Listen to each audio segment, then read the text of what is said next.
আমাদের ভাইভার অভিজ্ঞতা থেকে আমরা দেখেছি যে অনেকেই আছে জাতীয় বিশ্ববিদ্যালয়ে যারা নিজেদেরকে ওভার স্মার্ট করতে গিয়ে একেবারে খ্যাত বানিয়ে ফেলে।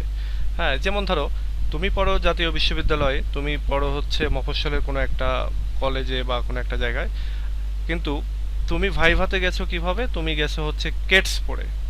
তুমি প্যান্ট পরেছো, লুজ প্যান্ট ঠিক আছে, শার্ট পরেছো খুব সুন্দর ফর্মাল ওকে ইন করেছো, কিন্তু তুমি কেটস পরে গেছো, সাদা কেটস, অথবা দেখা যাচ্ছে যে একটা কালো কালারের বা অন্য কোনো কালারের একটা বুট জুতার মতো একটা জুতা।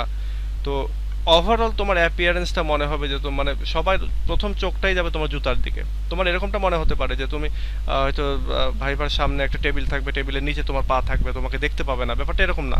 তুমি যখন দরজা দিয়ে ঢুকতেছো তখনই তো টিচার তোমাকে দেখতেছে। সুতরাং এই জিনিসটা একটু অ্যাভয়েড করার চেষ্টা করো। অবশ্যই ফর্মাল শু পরতে হবে। হ্যাঁ, তোমার শু নাই, তোমার যে বন্ধুটার ভাইভা হয়ে গেল তার শুটা তুমি এক্সচেঞ্জ করে নাও।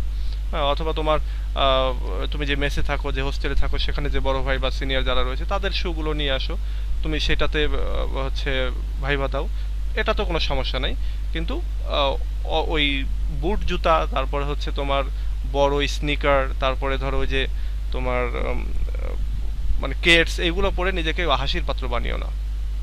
আর একটা হাসির পাত্র বানানোর দারুণ একটা জিনিস, সেটা হচ্ছে টাই পরা।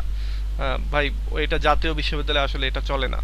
হ্যাঁ, যে টাই পরে তুমি ইয়ে করবা, ভাই ভাতে যাবা। হ্যাঁ, দেখবা যে তোমার অনেক টিচার তোমাকে দেখে শরম পেয়ে যাবে, কারণ টিচাররাই তো অনেক টিচার টাই পরে না।